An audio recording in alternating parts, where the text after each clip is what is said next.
ગઈકાલે રાત્રે અનિલકુમાર નટવરભાઈ મેથાણીયા નામના છાત્રનો હોસ્ટેલમાં કોલેપ્સ થઈને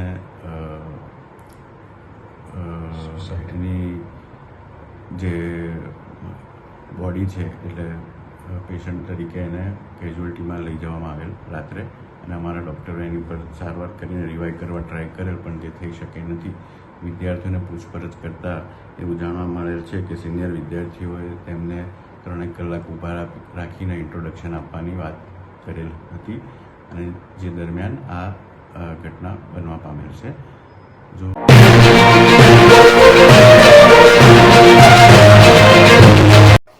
ये फोटोग्राफ है धारपुर मेडिकल कॉलेज का और इनसेट फोटो है धारपुर मेडिकल कॉलेज में फर्स्ट स्टैंडर्ड में एजुकेशन करता अनिल मेथालिया का। अनिल मेथालिया सुरेंद्रनगर जिला के जेसड़ा तालुका का था, जो यहाँ पढ़ने के लिए आया था। कल रात को सीनियर विद्यार्थियों ने हॉस्टल में रैगिंग किया, जिसके लिए अनिल का मृत्यु हो गया है। मेडिकल कॉलेज की एंटी रैगिंग कमेटी सब सीनियर डॉक्टरों के साथ में सीनियर स्टूडेंटों से बात कर रही है कि क्या हुआ था।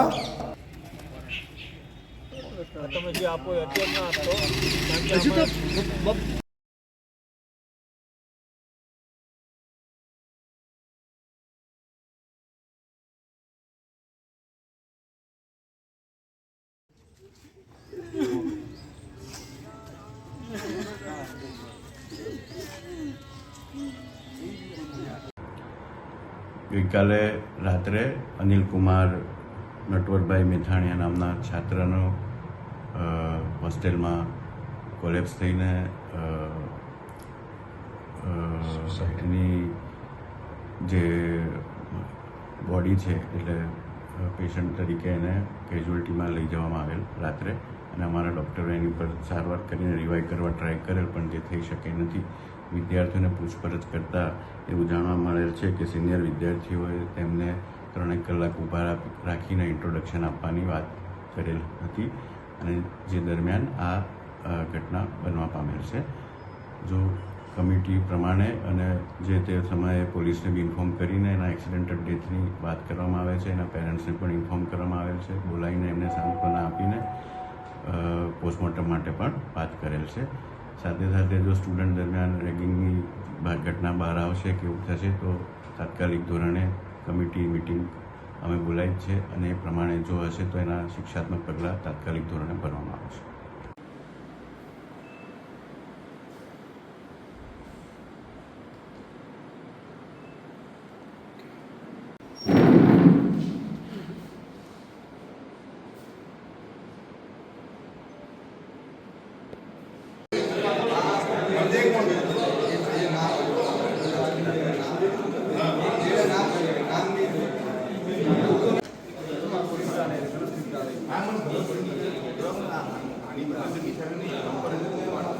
કાગળ